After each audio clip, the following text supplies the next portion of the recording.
Un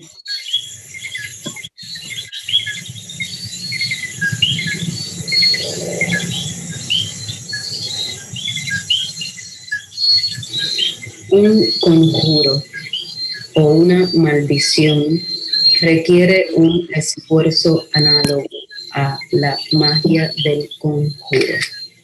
Si la magia es la destrucción absoluta de la maquinaria de guerra, si lo que quieres es desprender las amarras del aerostato que se partan por la mitad como nuez.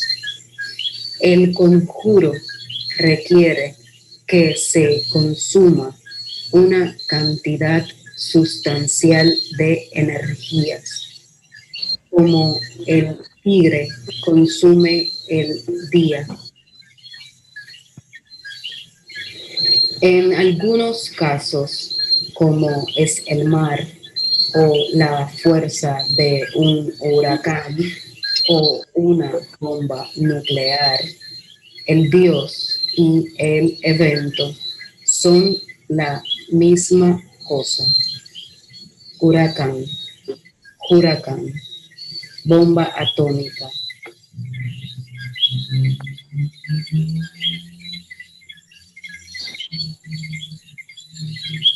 La forma del conjuro, las palabras, el orden son precisos.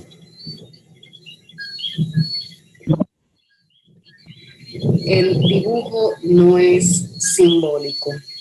La forma afecta el comportamiento y el pensamiento. This device is ready to pair.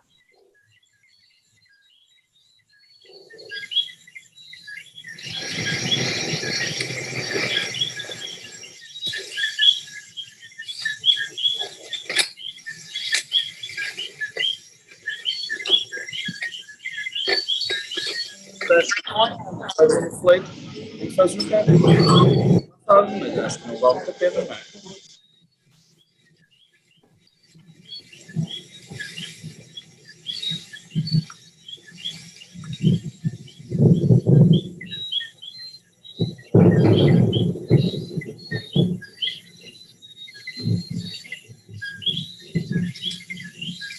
Nacen de un huevo.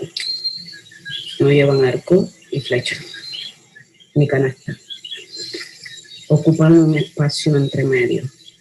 No glorifican la maternidad ni la guerra. Caen como la fruta de un árbol.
Bom, estamos com a Filipa, né? Aqui, não sei onde que está, mas está por aqui. Filipa, se quiseres comentar alguma coisa.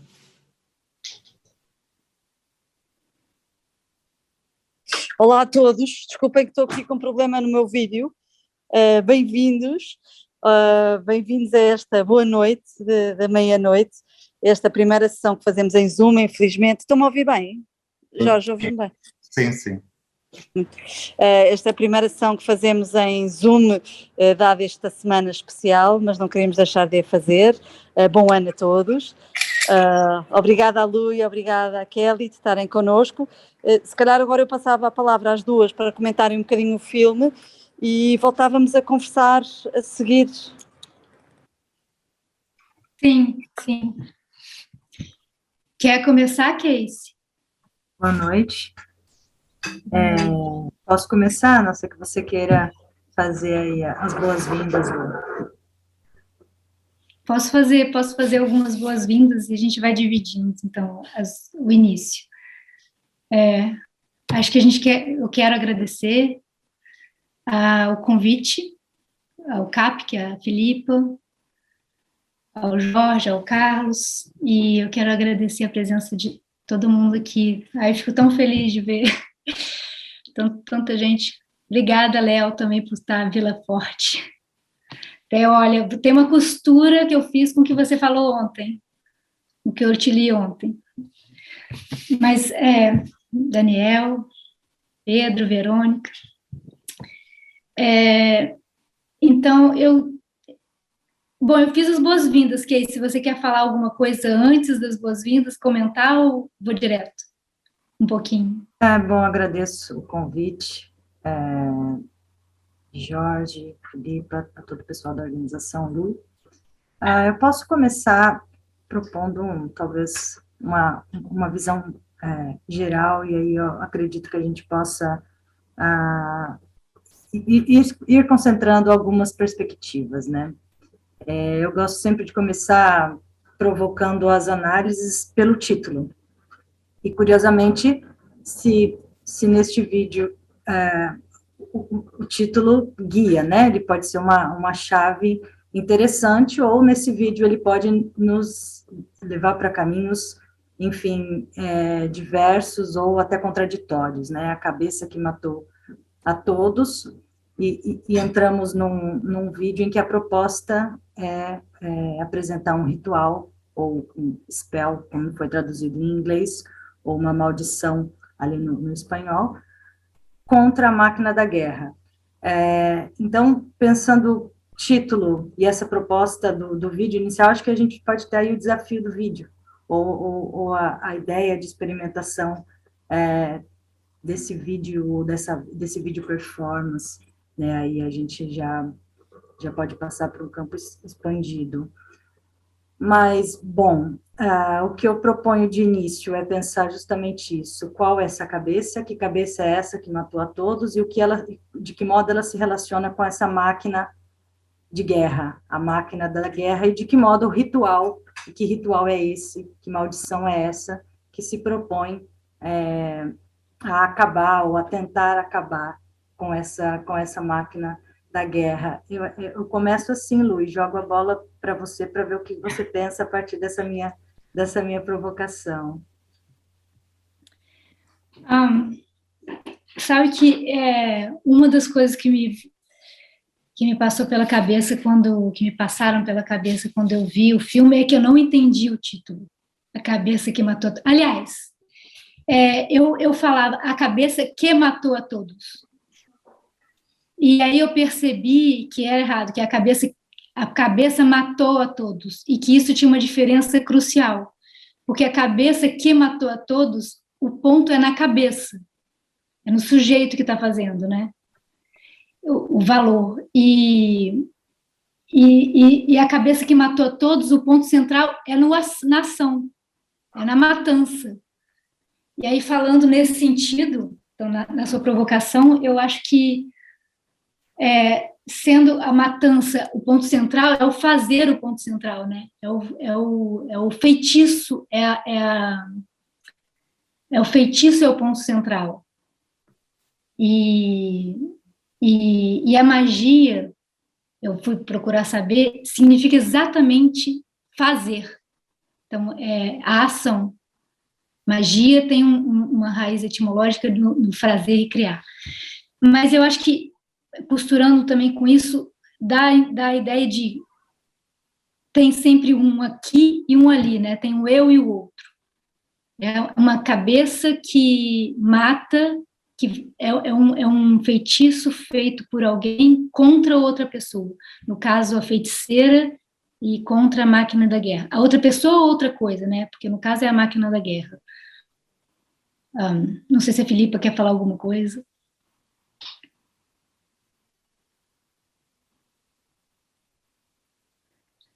Ou se eu posso continuar com as minhas costurinhas. Ela está com problemas no áudio, pode continuar, Lu. E então, o que me chamou a atenção dentro do filme, quando eu vi o filme, e que eu queria trazer assim para começar, foi justamente esse uso da câmera como objeto ritualístico. Pela artista, né, pela Beatriz Munhoz. Ela faz o uso da câmera como um objeto ritualístico para ser incorporado no lugar. Por quê? Por quê? Porque quando eu vi, voltando atrás nas minhas costuras, quando eu vi o filme pela primeira vez, eu vi logo uma vez e duas vezes, foi num fim de dia, e eu vi que era um feitiço, vi sobre o rito, e fiquei com muita vontade de já pegar autores que falavam sobre isso. Especificamente o Mouske, Marcel Mouske, eu sempre visitava ele, mas sempre visitei pela dádiva e nunca fui na magia. Eu falei, é o momento de eu entender um pouco mais sobre isso. Mas aí eu me contive, porque eu resolvi dormir com o filme.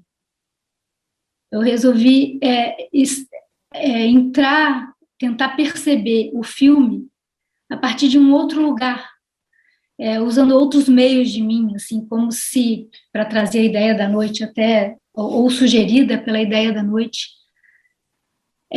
como se eu entrasse numa sala e tateasse o filme, numa sala escura, na noite. Ou para parafrasear o Umbelino, Luiz Umbelino, eu queria saber o que a minha escuridão saberia do filme. E eu acho que foi uma boa aproximação, assim, por outros lugares, porque eu acho que tem essa ideia eu acho que isso conjuga-se com a ideia da artista, e a gente vai falar mais disso. Mas, então, o Mous fala, eu me aproximei assim do filme, e depois, no dia seguinte, fui atrás do coisa da magia, do Tratado da Magia, e as coisas que vieram de interessantes foi justamente isso que você também trouxe agora, do eu e o outro, sabe? Da cabeça, quem é essa cabeça e quem é essa máquina de guerra? Quem é esse e quem é o outro? Eu não sei responder, mas eu quero dizer que existe uma vinculação entre partes quando se fala de rito. É isso que define um rito. Um rito vincula as partes pela sua forma, e essa forma, em geral, é a palavra, é a linguagem. Mesmo que não se diga, eventualmente, uma palavra, não se fale, existe uma frase implícita ou uma frase na cabeça sendo dita, né? Mesmo que seja só gestual.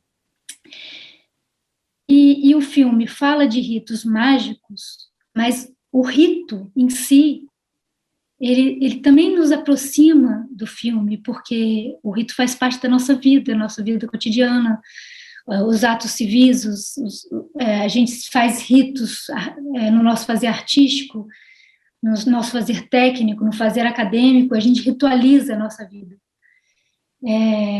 A religião tem os seus ritos, tem a sua liturgia,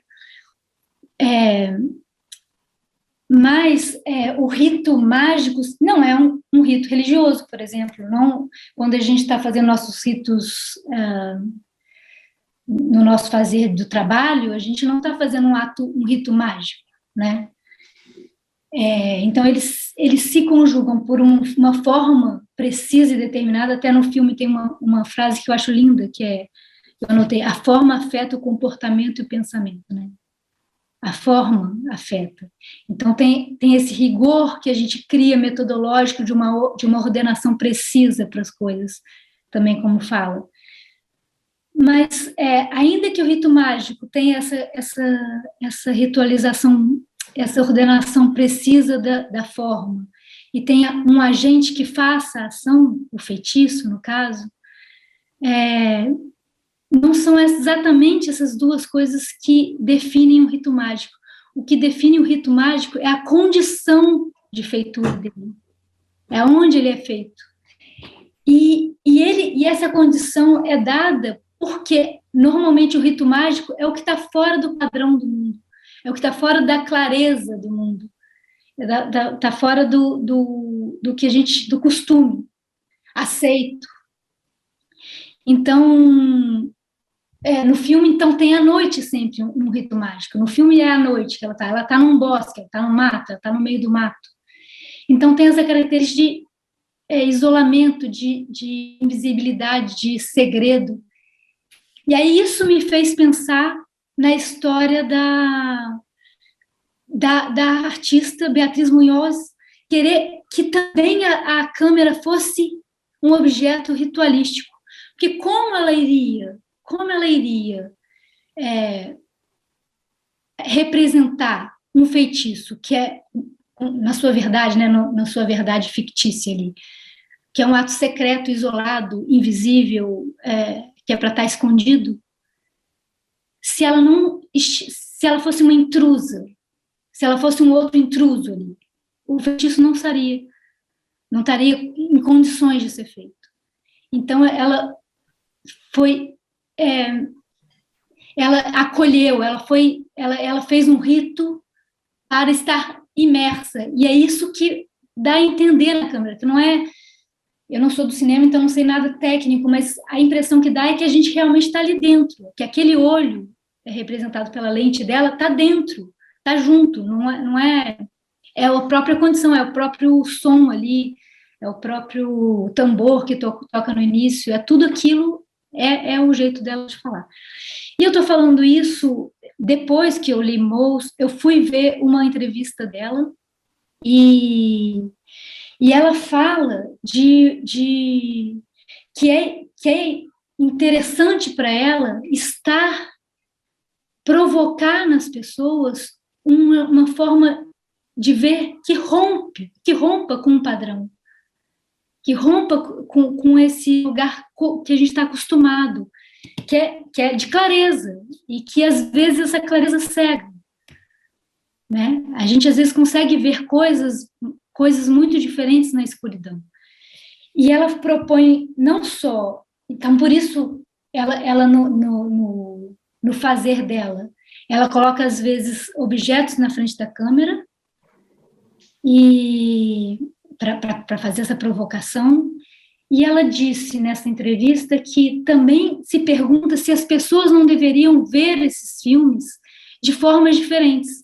E uma das coisas que ela fala é, será que as pessoas não deveriam ver esse filme dormindo? E eu adorei isso. Dormindo. Eu falei, então eu não estava tão errada assim, de dormir com o filme. Eu adorei dormir com o filme. Então eu não estava tão errada assim de chegar. Mas isso para chegar numa coisa que eu acho que se liga, Filipa, ao momento, à escolha de vocês no meia-noite, à noite, né? Ao nome meia-noite, e na forma de se apresentar a exposição a instalação do Carlos Bunda. Tão linda, aquilo foi tão lindo, foi tão fora do padrão, tão inesperado chegar e tá tudo escuro. Para quem não esteve lá, a gente foi e as pessoas, a curadora, o Carlos, o presidente da Câmara, todo mundo falou no escuro, estava escuro. A gente se aproximou das obras quase à beira de um abismo, assim, o que a gente podia ver dali, Então, a gente estava vendo também de outros lugares, né? E foi muito bonito ver o público ouvindo, ver vocês falando de uma outra forma. E o que a provocação agora, no final, eu falei muito, é que o que eu acho que o jeito que a Beatriz lida com o objeto câmera tem a ver... Bom, para começar, ela é porto-riquenha, né?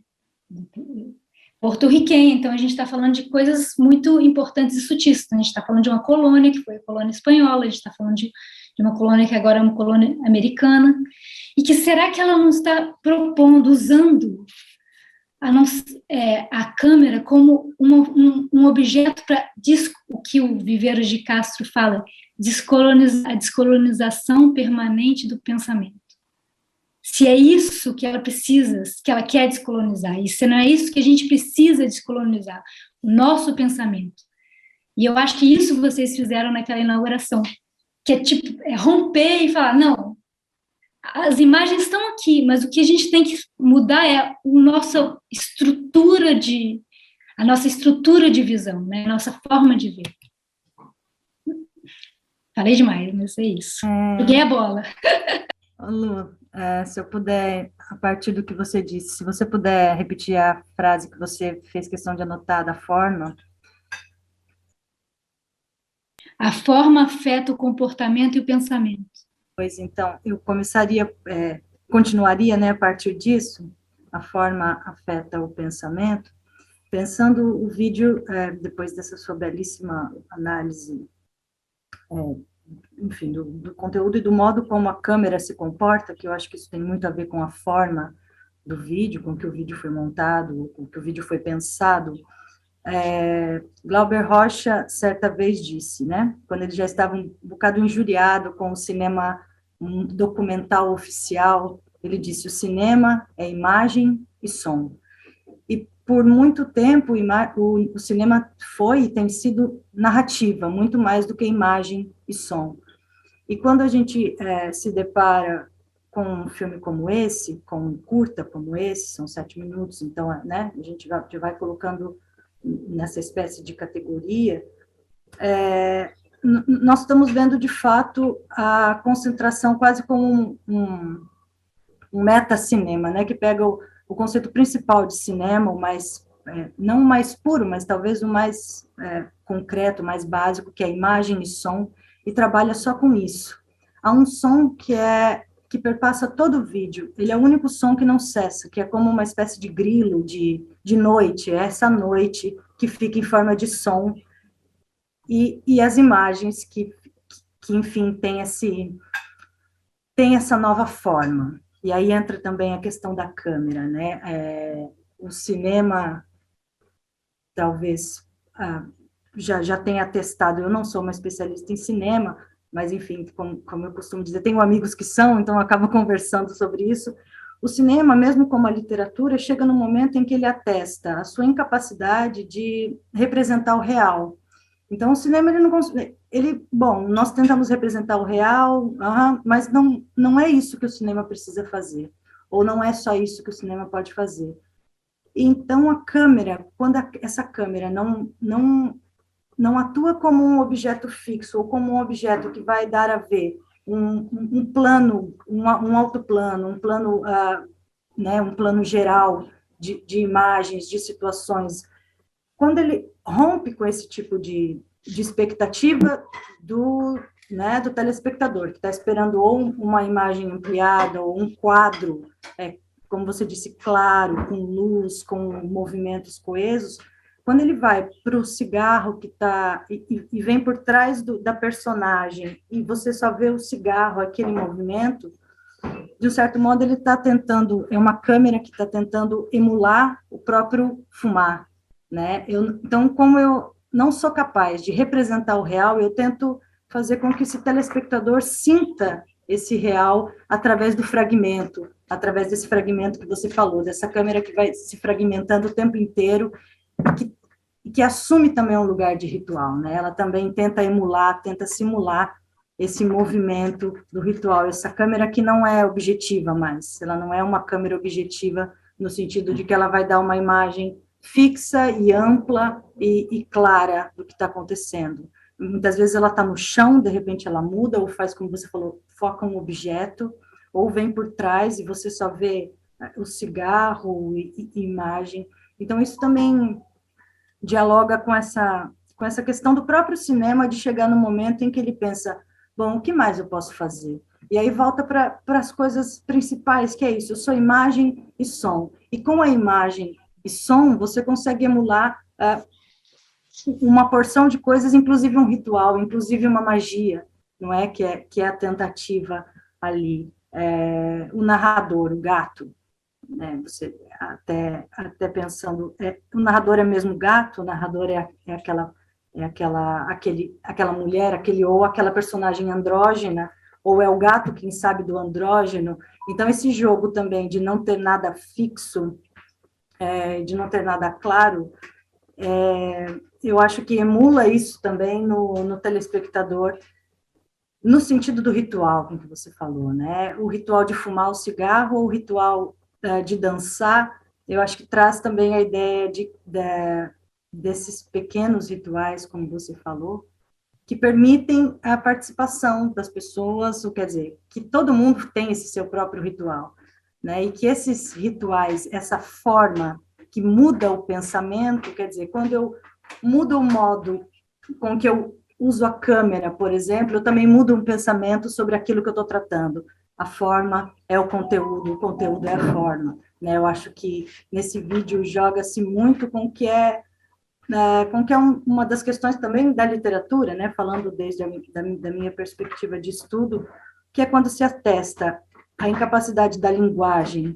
de exprimir a realidade, e aí essa linguagem pode ser dentro da poesia, pode ser uma linguagem cinematográfica, pode ser uma linguagem musical, e quando ela atesta essa incapacidade, só resta ela experimentar, só resta ela, nesse caso, experimentar e ser uma outra coisa que não a linguagem pura, porque o ritual também é uma linguagem, é um modo de linguagem, né? Então, nesse caso, é uma espécie de simultaneidade de duas linguagens, a linguagem cinematográfica, que quer ser também um ritual, ou que quer emular essa linguagem do ritual.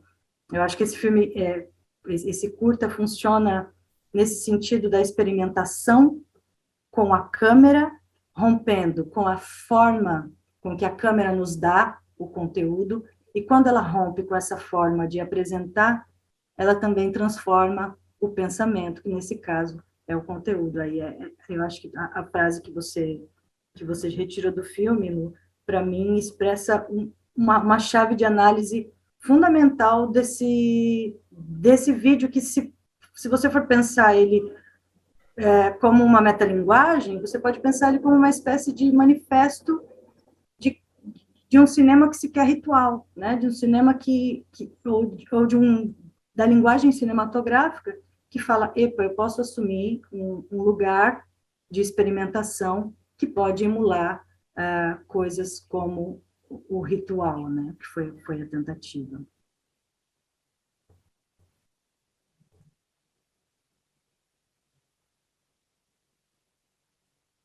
Isso. Quer falar alguma coisa, Filipa? Não. Eu queria agradecer imenso as duas, foi incrível as vossas duas interpretações, mas antes de eu começar a falar, se calhar era bom rodarmos e ver se alguém queria comentar, para não estar já eu a dar também a minha ideia, que era bom nisto, era todos falarmos um bocadinho sobre a nossa perspectiva.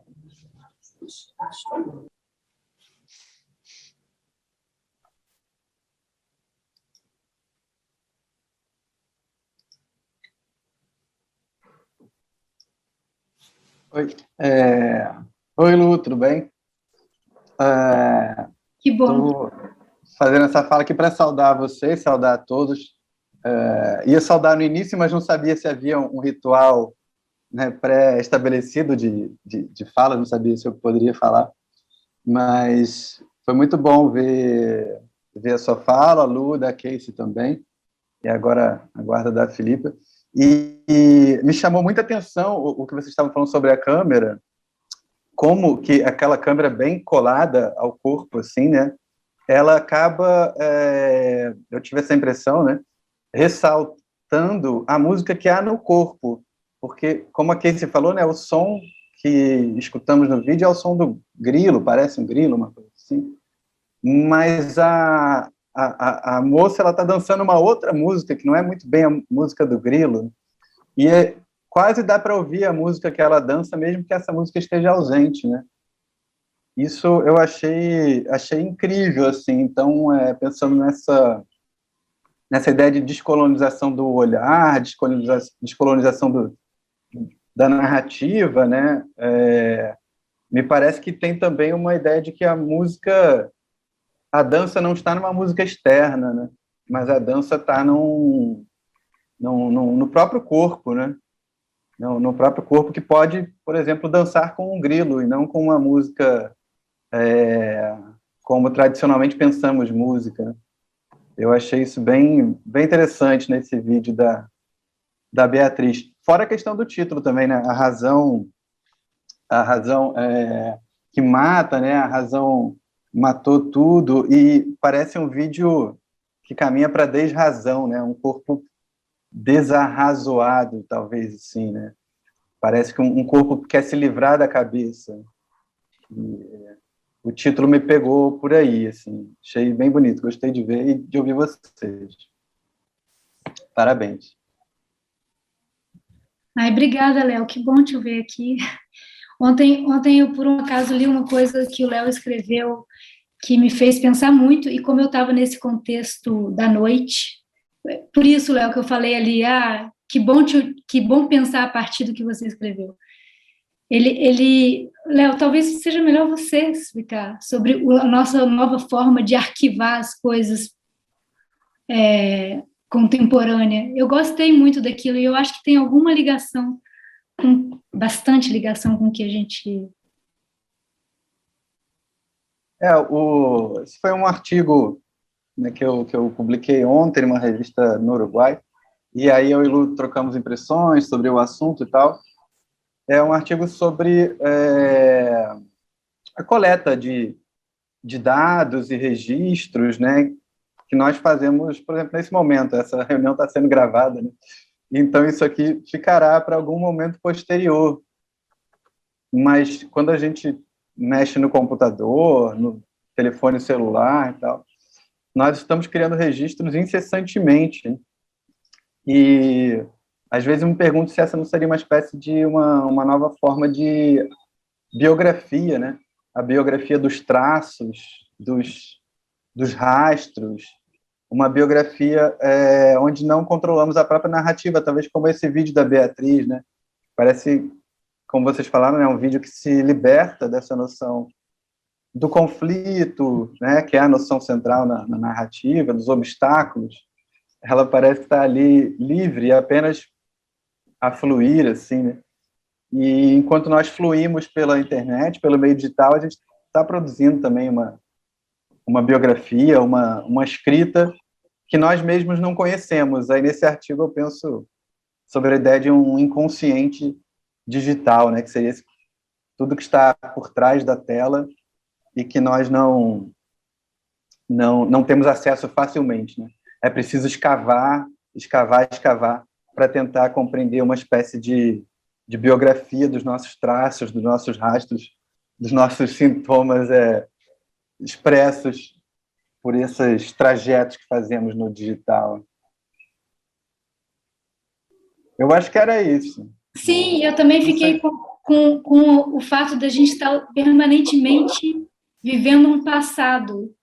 Parece que o tempo inteiro é um TBT. Ah, eu fiz isso ontem. A gente fica o tempo inteiro que no presente a gente fica publicando um passado. Isso que me tocou mais, assim, e eu acho que a gente está numa hora que tudo se registra e a gente está trocando um presente agora não só por um futuro. Agora a gente não é mais um futuro. O que a gente quer ser, o que a gente foi. A gente está o tempo inteiro trazendo o que a gente foi. Nossa, como eu estava bem naquele momento. Nossa, como eu falei. O tempo inteiro virou um vício moderno. E eu tô nele também. Mas eu achei incrível. E isso eu acho que faz parte desse lugar diferente de ver as coisas. É nisso que eu toco, assim, quando você trouxe isso, eu falei, já estou vendo a coisa de uma forma diferente também. E é isso que traz a noite. Ver sem a clareza, ver por um outro ângulo, ver por... O Proust, eu anotei uma coisa, o Proust falou uma coisa que nada é tão bizarro do que o nosso passado recente. Nada é tão estranho e bizarro do que o nosso passado recente. E é de fato bizarro pensar que esse filme, esse curta, foi feito por uma porto-riquenha, né? Por uma artista porto-riquenha, e que a gente está tratando numa língua espanhola, em espanhol, que fala espanhol, mas que o povo dali não falava espanhol. Né? Não falava espanhol. E que isso é um passado muito recente. Né? A descoberta das Américas, que seja uma descoberta que diz que existe o outro. Agora eu não abro... Eu não rechaço a palavra descobrimento mais, tanto que eu escuto aqui em Portugal a palavra descobrimento, mas que seja um descobrimento de que existe o outro, que esse outro foi capturado no seu modo de existir, que é a língua. A gente fala América Latina, e os taínos que moravam em Porto Rico não falavam espanhol. Né? Sim. Só queria acrescentar essa ideia de descobrimento do outro, também é um descobrimento de si mesmo, né? A Carta Universal dos Direitos Humanos, ela foi feita depois da chegada de portugueses, espanhóis na América do Sul, América Latina, né? Então parece que ao se deparar com outro povo, esse povo do norte, né, também olhou para si mesmo com outros olhos, né? E pensou e elaborou coisas que ainda não havia elaborado. Né? Eu acho que é isso que faz o encontro com o outro, não é? Não é você vou mudar, criar um fetiche em cima do outro, e nem se olhar no outro, exatamente, mas é se olhar de uma forma diferente no outro, né? É isso. A partir do outro Então, cria-se uma carta de direitos humanos que protege as relações. Eu queria fazer um comentário assim rápido, inclusive porque a Casey começa falando do título, né, Casey, do trabalho, né? E eu encontrei assim um pequeno levantamento que fiz sobre referências do filme, pela cabeça que matou a todos, não? É uma expressão que se entende localmente como uma estrela cadente ou um corpo, ou uma cabeça sem corpo, que quando passa no céu, anuncia alguma coisa que vai acontecer que não é nada positivo, é alguma calamidade ou algum desastre, está associada a uma expressão local. E aí vemos que a artista ela se apropria dessa expressão para trazer para essa proposta dela, né? Essa proposta ritualística. E quando você fala uma cabeça sem corpo, né, uma cabeça sem corpo não dança, né? Uma cabeça sem corpo, ela pode pensar, enfim, pode criar a guerra, né? Mas é o corpo que morre, é o corpo que dança. E ali nós temos uma câmera que está quase, fala no corpo, né? Ela está na mão, né? A gente vê pedaços desse corpo e depois vê esse corpo levantando da rede, deitado na rede, fumando, enfim, a gente vê um corpo que se movimenta e se manifesta. E se manifesta em coisas muito simples. Ele não é um grande manifesto, né? O corpo ali não é um grande manifesto, a não ser o grande manifesto de existir, de ser ele mesmo. Então, uma cabeça sem corpo faz muito sentido, porque a proposta, e é justamente o jogo, tá? Aí entra um jogo do próprio vídeo, porque ali não, ali é um corpo com uma cabeça, porque ali o que pesa, o que se movimenta é o corpo que propõe o ritual, é o corpo que bate o pé no chão, é o corpo que vai para a floresta, é o corpo que fuma, e a cabeça ali, ela fica, né, no outro plano. E se você pensar num ritual, a cabeça no ritual, quer dizer, a racionalidade, quando você se propõe a fazer um ritual, ela tem que ser não abstraída, mas ela tem que ser colocada no seu lugar, ali ela não vai atuar mais. Quando um antropólogo chega e observa um ritual, ou ele entra como um antropólogo racionalizando e descrevendo tudo, ou ele assume o seu lugar de não antropólogo, né? Eu acho que também tem um jogo com essa perspectiva, porque, enfim, quando você assume um ritual, você deixa a sua racionalidade no seu lugar e deixa que o seu corpo e seus outros sentidos se manifestem mais do que a sua razão, né? Eu acho que, então, é bem legal esse teu levantamento, Jorge.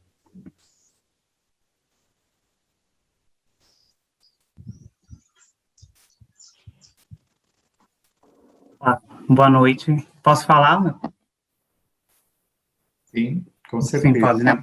Boa noite a todos, né? Eu sou colega de curso de Casey e eu quero dar os parabéns às meninas, né, pela apresentação. Assisti ao curta antes da apresentação e eu vou fazer uns comentários assim. Primeiro, eu vou fazer uma sugestão que ficaria muito bom fazer um paralelo dessa obra, né, cinematográfica com a canção No Escuro, da cantora baiana Pitty, No Escuro.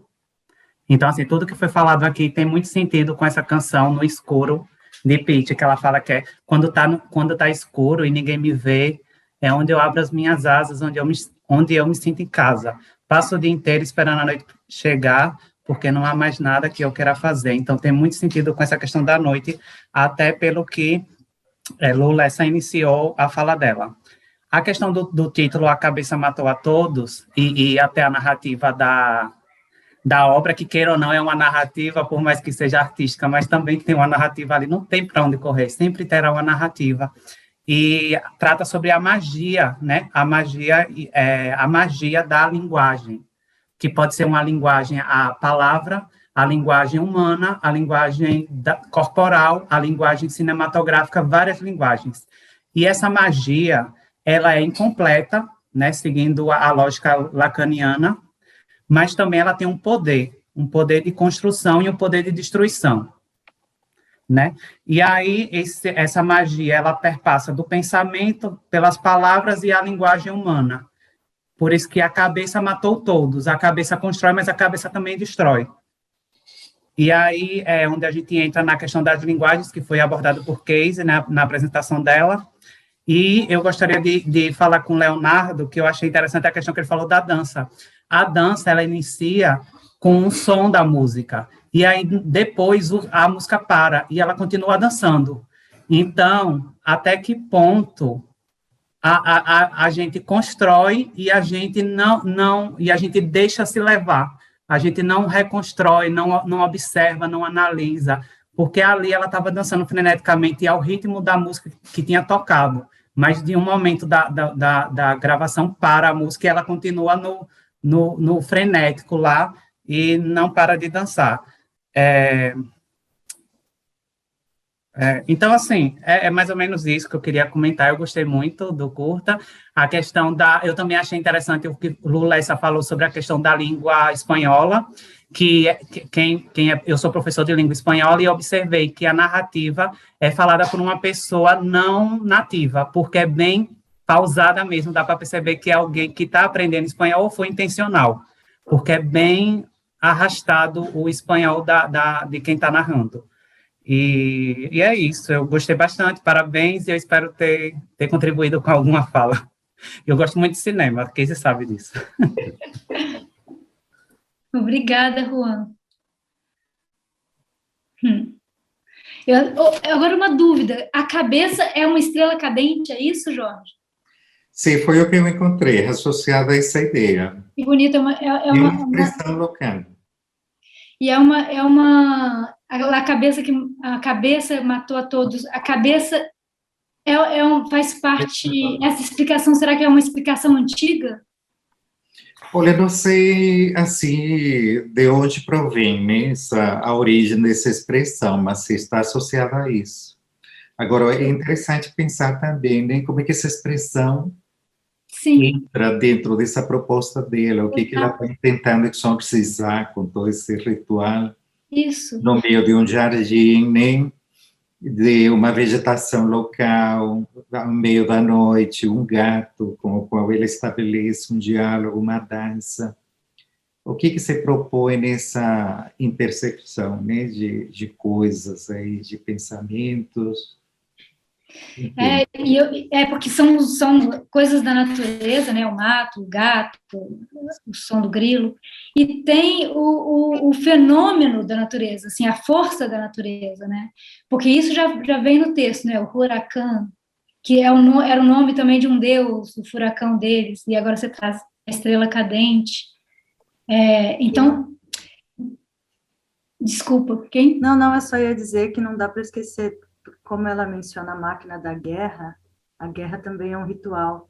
Então, acho que a gente pode pensar bem esse filme com um jogo de contrários, mas que não se anulam, e enfim, é quase esse mundo dialético mesmo do ritual, seja ele da guerra, seja ele da dança, enfim, todo a cabeça-corpo, se a gente for colocando o escuro, enfim, e aí a gente pega a noite, o dia, né? Então, acho que tem muito disso. A guerra é um ritual também, né? Um ritual, a floresta também tem os seus rituais, o gato também está ligado a isso. Eu acho que dá para... Acho que os fios de sentidos aí desse curta, acho que pode sempre abrir mesmo por esses caminhos. Sim, mas quando eu lembrei também, quando falou da cadente, do fenômeno natural, quando falou do furacão, Porto Rico passou por aquele furacão gigante que matou muita gente, né, e que destruiu muito, e ela fez o filme antes, né, salvo engano, não sei, Filipa talvez possa dizer, ela fez o filme antes do furacão. Ela fez o filme antes do furacão. E aí e aí dá essa conotação de, porque ela fala furacão, né? Dá essa conotação de convocação das forças da natureza, né? Uma magia convoca forças, ali fala, você tem que dar a mesma energia, a mesma força de energia que você espera como resultado, não é? Então, uma das costuras que eu gosto muito de fazer, quem me conhece sabe, é a costura oriental. Na língua oriental, a palavra espírito é a junção de dois radicais, que um radical é o radical de palavra declarada, de declaração, e o outro radical é trovão, ou seja, um espírito para na língua oriental e nessa cosmologia antiga oriental, é uma fala que reverbera no espaço, né? E é isso, quando ela fala, ela convoca o furacão e depois passa o furacão, o que é isso senão o que foi para ela isso, né? Depois vendo o filme, para Beatriz. Eu vi nessa entrevista que eu vi dela, ela fala que depois que passou o furacão, ela viu vários filmes dela antigos e filmes de lugares, né, de Porto Rico que não existiam mais, uma montanha que não existia mais, casas que não existiam mais. Então ela pegou o filme, então os filmes dela viraram um retrato, esse arquivo, Léo Villaforte, esse arquivo de um passado recente que a gente vai seguindo, acumulando esses mundos que existiram.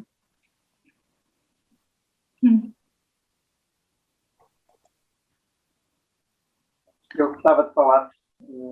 Posso? Claro. Boa tarde a todos, obrigado.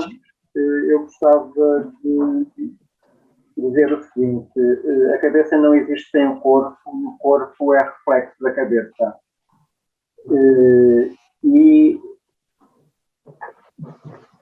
geralmente diz-se que em África as pessoas recebem terceiros com dança e que nos países europeus isso não acontece, é quase necessário pedir autorização para alguém dançar, ou é quase como se fosse um tabu, enquanto que lá é uma coisa natural.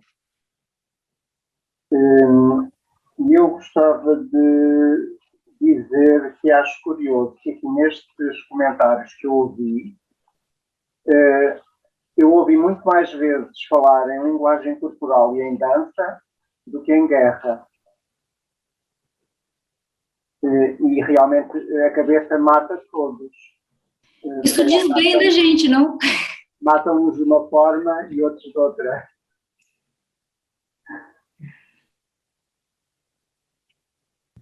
Sabe uma coisa?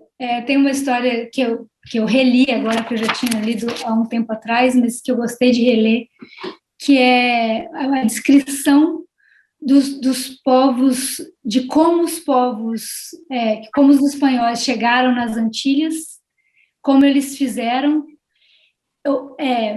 Eles estavam em busca, eles estavam querendo saber se o povo dali, se os indígenas tinham alma. O que os espanhóis queriam, o estudo deles, a curiosidade será que eles ali têm alma? E para os indígenas, eles capturavam alguns espanhóis e faziam testes, torturas, mergulhavam, porque eles querem entender se aquela alma vestida naquele corpo, se aquele corpo se decompunha. Se aquele corpo era o mesmo que o dele. Então, assim, é uma mudança de perspectiva, assim, e realmente a gente precisa olhar o outro também do lugar do outro, né? É isso que o perspectivismo fala, né? De ir ao outro, de ir até e tentar ver de todos os ângulos possíveis, porque são duas coisas são duas formas de ver totalmente contrárias, ao mesmo tempo complementares. Um é uma alma que tem o corpo e o outro é o corpo que possui ou não alma.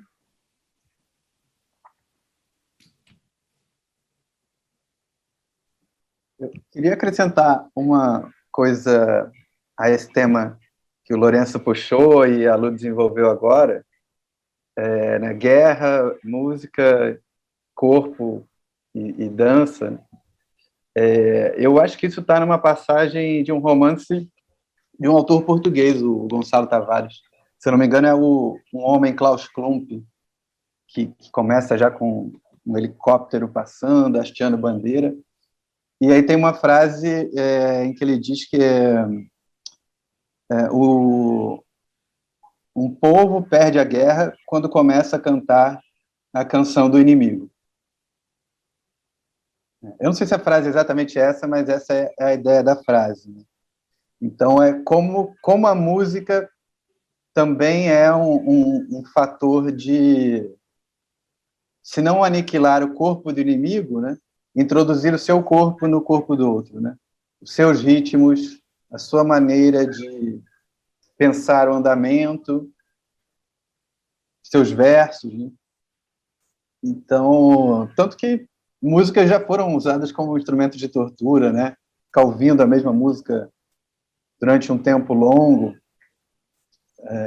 Mas eu gosto dessa frase dele, dessa ideia de que também faz parte da vitória nessa guerra o som como arma, né? Bonito, que lindo. É que o som invade, né? Lembrar, e o som faz parte de a música e a dança, o corpo, de uma celebração de conquista, não só celebração, de tentativa de conquista, num soft power, assim, né, de ensinar a língua do outro, de todo mundo agora aprender mandarim, de todo mundo, né, a música americana, mas também de celebração, assim, lembrando já por um lado mais bíblico, mais judaico-cristão ocidental, o Davi entrando no templo e dançando, comemorando com uma dança celebrativa. Henrique poderia falar sobre isso, se ele quisesse. Obrigado, Lu, mas eu estou muito contente por vos ouvir falar, e acho que pouco mais haveria a acrescentar, eventualmente alguns sublinhados. A questão da noite parece-me de facto muito eloquente, a cabeça ligada à razão, não é? À racionalidade. Aí fiz um link para o António Damasio, no livro dele, O Erro de Descartes, não é? Quase como quem diz, há mais para lá da cabeça, há outros mundos para lá da cabeça, há outra forma de nos apropriarmos do mundo, de fazermos comunhão com ele. Outra ideia que acho que pode perpassar aqui neste filme é a ideia de liberdade. De alguma forma aquela figura está no mundo dela, no mundo, falaste, Lu, da invisibilidade, da noite, da intimidade. Acho que é o mundo da interioridade. Daí haver quase, num primeiro momento, uma comunhão com a natureza, com o universo, mas a determinada altura é como se ela estivesse consigo mesma, e de alguma forma livre de qualquer constrangimento, de qualquer amarra, dos fios da racionalidade. Está numa outra língua, talvez. Não sei, enfim. A ideia da dança e da festa parece muito interessante, claro, esse poder da celebração. A primeira ideia que eu retive do filme foi a força operativa da palavra, que também faz parte do núcleo da magia, não é? Tu sublinhavas magia, a ação, o fazer, e a primeira ideia que eu retive do filme foi isto, a força operativa da palavra. Bem, Filipe, ia falar. Ia falar. Claro, não. Posso eu falar? Posso só fazer alguns, cumprimentar Lu, Casey, Filipe, o Carlos, o Jorge e todos os que estão aqui. Eu acho que era interessante também refletirmos um pouco, porque eu não queria descontextualizar o filme também das condições em que ele é mediado num espaço pensado e desenvolvido, criado pelo Carlos Bunga, porque eu acho que é interessante o facto de uma série de filmes passaram naquele interface, naquele dispositivo, uma interface com outros conteúdos que não são, talvez, da ordem do racional que são, no fundo, é uma atmosfera ou agregado de objetos que é colocado naquela sala e que condicionem muito, criam um estranhamento para a nossa experiência, como aliás a Lu referiu, e é interessante perceber como é que estes filmes se alteram e como é que eles se relacionam com os objetos que estão presentes na sala. Isso também é uma questão, altera-se porque não estamos a falar de um filme projetado ou um documentário de cariz poético ou etnográfico projetado numa sala de cinema, num festival. Estamos a falar de uma experiência que é multidimensional e multimédia, porque não é só lá está, é o percorrer, é a distração, é o estarmos dentro daquele ambiente noturno, artificial, imersos, e estarmos a ver distraidamente, ao mesmo tempo que estamos a tentar deslindar ou entender os contornos daquelas estruturas. E ao mesmo tempo, outra curiosidade é a espécie de sincretismo de objetos mágicos de diferentes culturas, de diferentes realidades que se reúnem ali, que se encontram ali ou seja, neste caso específico do filme, este ritual se encontra e numa espécie de silêncio ruidoso e com os objetos que estão também na sala. Isso parece-me que é um dos aspectos importantes e interessantes a problematizar sobre aquilo que é intrínseco à arte contemporânea, que tem a ver com essa capacidade de criar, por um lado, de não ser exatamente escolástica ao ponto de estar tão embevecida, tão seduzida por um determinado meio, mas ser capaz de construir uma narrativa. Eu, por acaso, eu vejo ali uma narrativa, uma proposta de criarmos, enquanto espectadores, uma narrativa que se vai alterando conforme os filmes que vão passando. É? E vai criando outras. E eu acho que isso também era importante debater para não ficarmos prisioneiros. Eu entendo que a conversa é sobre o filme, mas ficarmos prisioneiros apenas do filme, porque o filme extravasa, contamina o espaço e o espaço também contaminaria a nossa relação com esse filme. E esse parece-me que é um aspecto interessante. Outro aspecto que eu acho pertinente refletir é sobre... Estão-me a ouvir bem? Sim.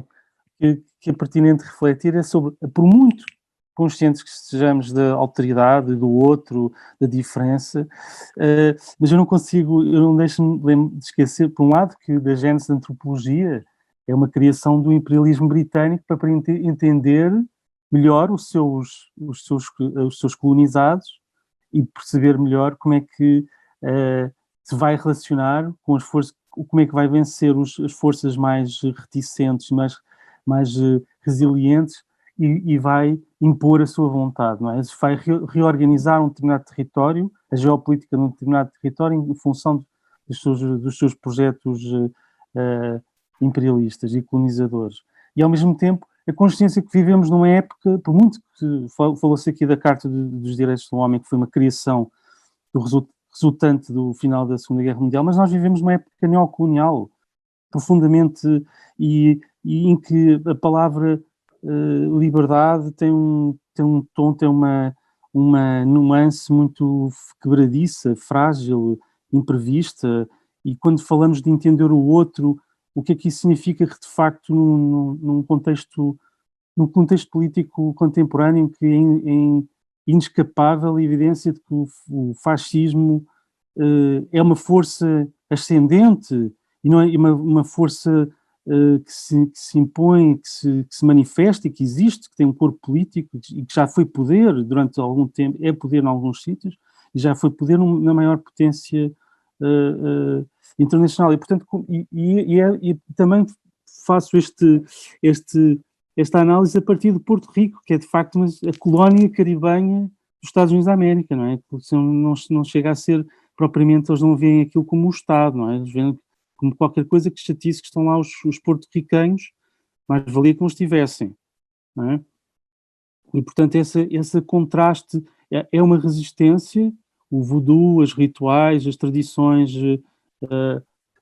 ameríndias e africanas são formas de resistência, mas também são como é que eles próprios são vulneráveis à folclorização, não é?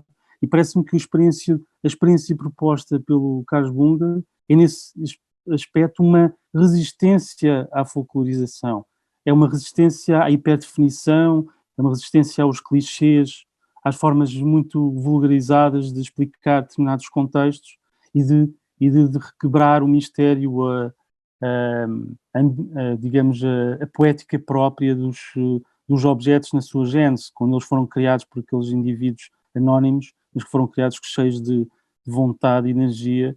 O Jorge acho que se recorda de um filme que eu passei no doutoramento, daquele artista africano filmado por etnógrafos alemães nos anos 50 a fazer uma máscara, um fantástico filme em que de facto percebemos de como a razão, não é, do próprio processo criativo e do próprio exercício pericial de criar há razão, há inteligência, há emoção, há afetividade, mas também há essa ideia do desenho, não é? Da arquitetura das coisas. E é muito interessante reencontrar. Quando eu estava na inauguração, exatamente, estava a pensar nesse reencontro entre esse modesto criador de máscaras, de artefactos, de fetiches e aquele ambiente melancólico, sobretudo melancólico, uma espécie de cansaço que ao mesmo tempo se pressente, não é? Portanto, porque há demasiado tempo que andamos a dizer a mesma coisa e a falar da liberdade, do reino da liberdade do poder da criação artística, e ao mesmo tempo é um microcosmos perante a evidência de 20 anos de ocupação do Afeganistão, de uma constante militarização do mundo e de uma incontrolável, de processos incontroláveis e que de facto vêm à superfície quando nos confrontamos com estes pequenos exercícios de resistência, mas continuam mais prementes e mais ofensivos e decisivos do que estes exercícios de resistência.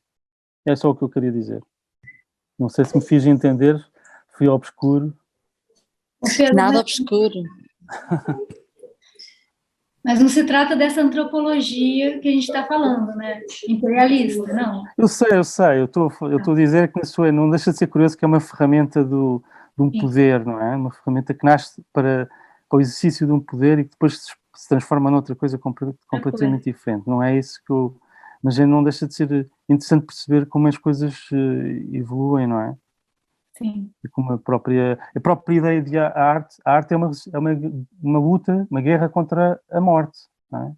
É o maior exercício, digamos, no âmbito da visualidade, da plasticidade, para contrariar a amnésia, o esquecimento, o desaparecimento. Não é? A arte nasce da necessidade de representar uma experiência vivida, representar o outro, representar aquele ente querido, não é? E portanto, tem muito essa relação fantasmagórica com o desaparecido, não é?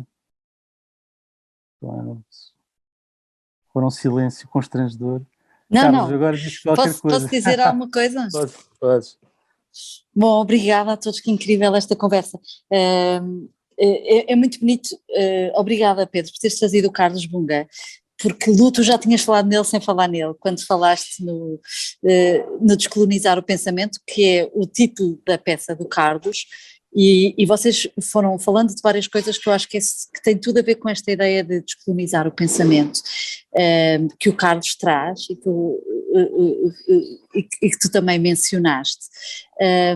E para mim este filme, o que é muito interessante em relação à música, imagino que falava da interioridade, e a questão da música, da importância da música, e do facto de nós não termos acesso ou temos um bocadinho de acesso a ela, à música que ela dança, mas depois esse acesso é-nos cortado.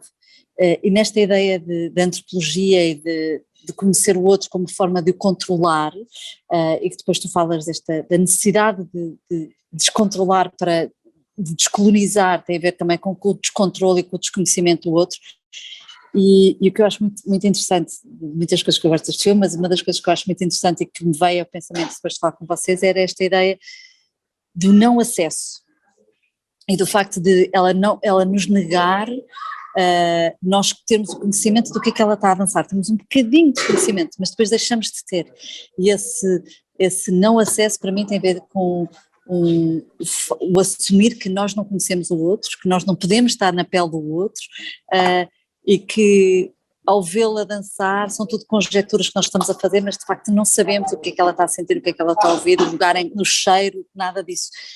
E portanto é um lugar de descolonização para mim, esta ideia de que nós de facto não temos acesso, nunca temos acesso a conhecer o outro, o contrário da antropologia colonial britânica, não é? Tem que conhecer o meu inimigo para o dominar, e nós ao desconhecermos o que é que ela dança, não podemos dançar com ela, e portanto não temos acesso a isso, não é? E eu acho que esta relação com o não acesso e com o descolonizar, para mim é muito, não tinha feito este pensamento antes, e obrigada por vocês me darem estas dicas para pensar desta forma, mas acho que não é por acaso ela ser um porto-ricanha, a ideia de uma estrela que cai, que vem de fora, de outro lugar, que cai, que invade, que mata, isto são tudo metáforas, obviamente coloniais. Ela, muito no trabalho dela, muitas vezes é um trabalho bastante bélico e de resistência, também vocês já falaram desta questão da resistência,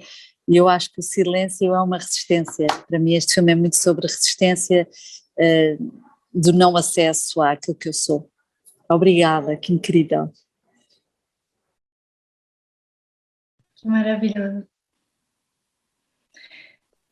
Eu posso falar mais E uma? agora o Carlos, não? Carlos, não diz nada. Não estou a ouvir-vos com muita atenção. Tenho falado demasiado nas outras intervenções.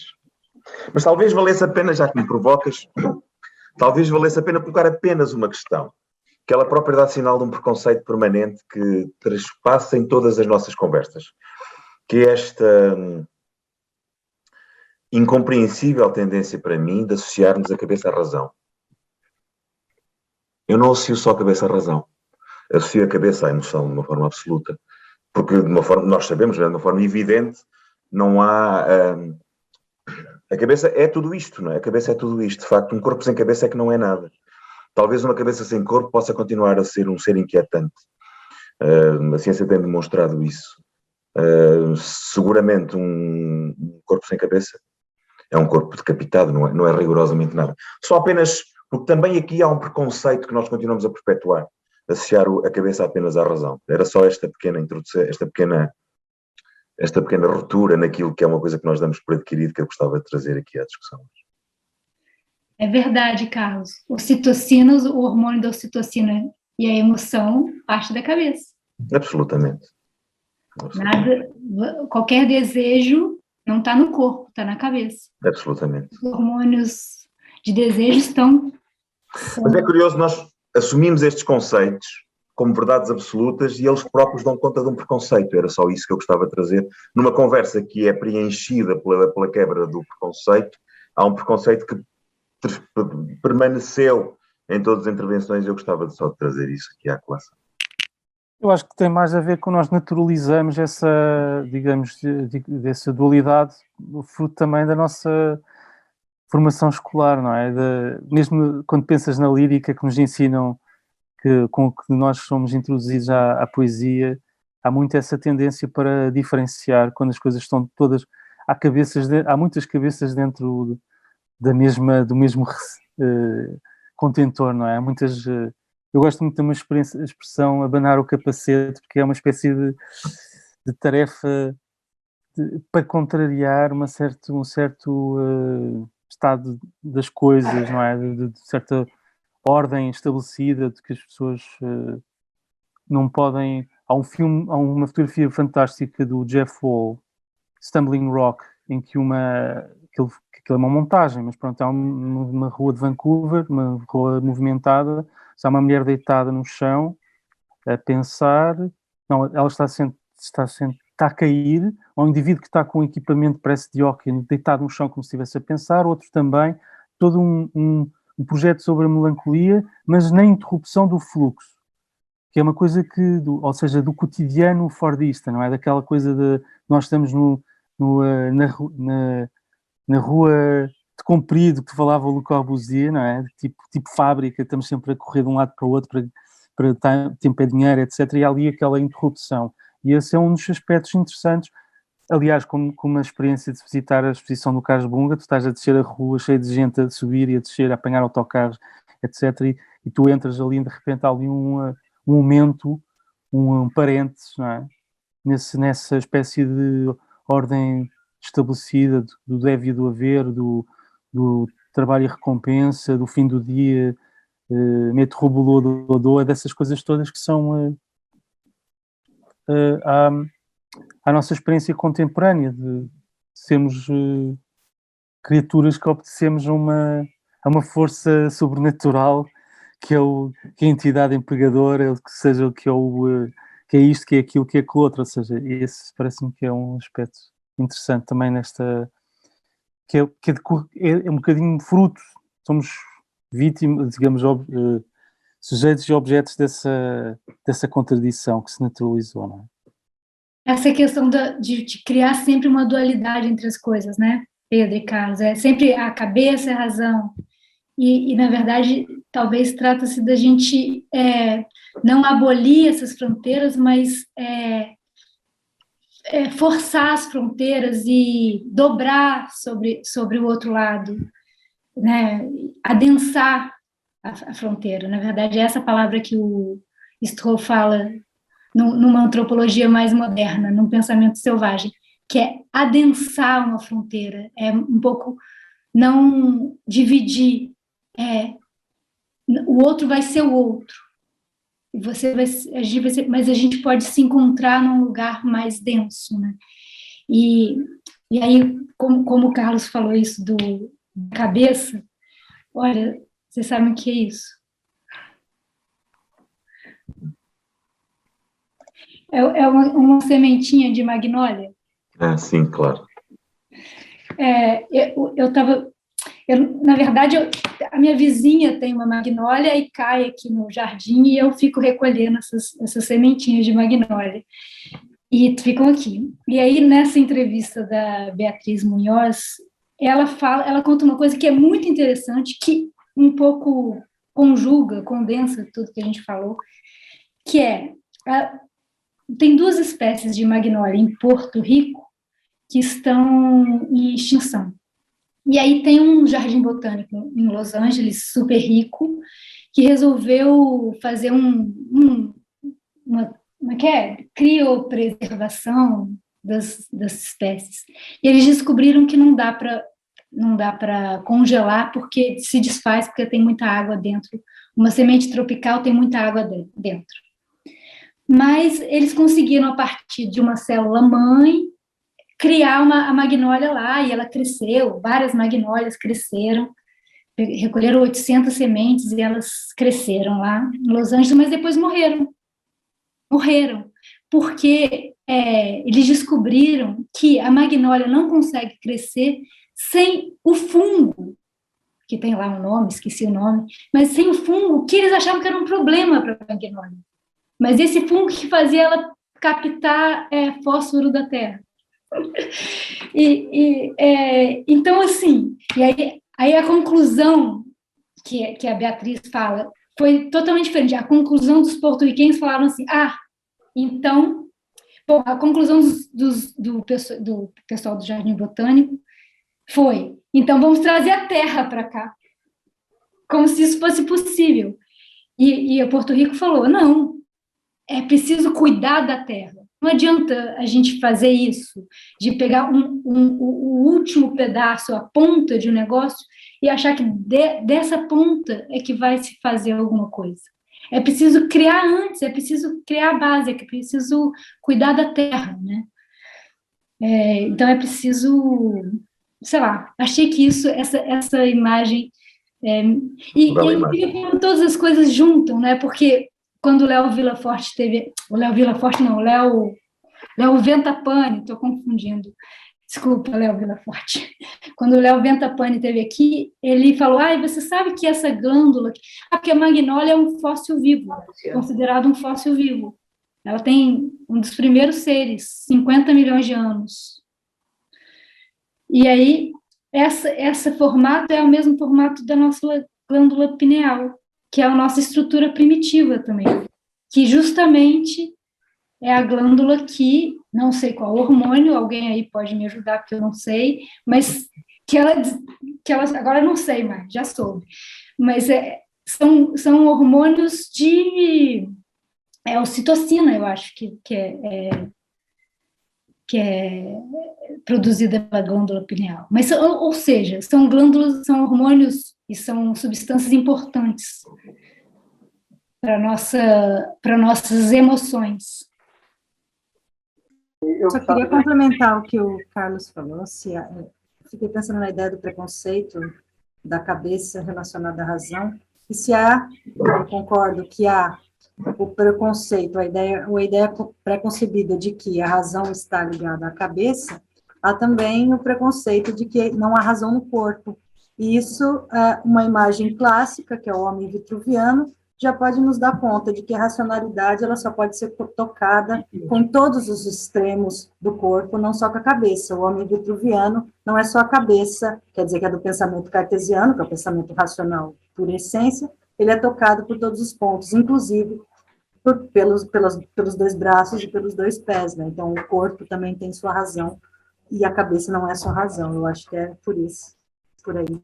Okay. Só para completar este raciocínio, lembrar que sensibilidade e bom senso têm a mesma origem, né? A sensibilidade às questões emocionais e o senso às questões da razão, e a origem é a mesma. E é por isso que senso é uma palavra tão bonita, porque tem esta dupla leitura. Eu gostava de acrescentar uma perspectiva um pouco mais científica relativa às ciências da saúde, que o sistema límbico é uma parte do sistema nervoso que está no cérebro e que é responsável pelas emoções. Por isso é parte do cérebro, não é parte de um pé ou de outro órgão qualquer, é parte do sistema nervoso ao nível do cérebro. E essa parte do sistema nervoso é que é responsável pelas emoções. Há outras partes, a parte frontal, que está mais aqui nesta zona, é que é responsável pela dimensão intelectual do ser humano. Por isso, o sistema nervoso depois vai a todas as extremidades. Aliás, eu sou da área das ciências do desporto, e o desporto, uma das coisas que provoca é o aumento dos botoneurónios. Os neurónios aumentam em número até ao músculo, para que nós possamos andar, possamos correr, possamos fazer as nossas tarefas do dia a dia, possamos fazer tudo. Por isso o sistema nervoso vai até à extremidade. E quando eu dizia que a cabeça não existe sem o corpo, é que se o coração para, o coração não faz parte daquilo que nós usualmente chamamos a mente ou a cabeça, não é? Faz parte do corpo, daquilo que nós costumamos chamar o corpo. Se o coração para, a cabeça também para. Por isso, é preciso que o corpo, e para que o coração não pare, é preciso que o corpo esteja todo a funcionar lindamente. Se houver algum problema grave em alguma parte do corpo, que não seja a cabeça, pode ser um outro órgão qualquer, o coração vai parar e a mente também vai parar. A cabeça vai parar. E, por outro lado, a forma como nós pensamos reflete no corpo e no bem-estar desse corpo. Por isso é que eu disse, a cabeça não existe sem o corpo e o corpo é reflexo da cabeça. Está tudo interligado. Não existe essa separação. Obviamente que nós temos que separar a dimensão intelectual de alguma forma, mas, pronto, toda a criatividade, tudo aquilo que surge, todas as nossas criações são um prolongamento de nós, não é? Temos que separar de alguma forma, mas não existe essa dualidade assim tão marcada como nos foi sendo transmitido ao longo do tempo. É isto que não entendeste.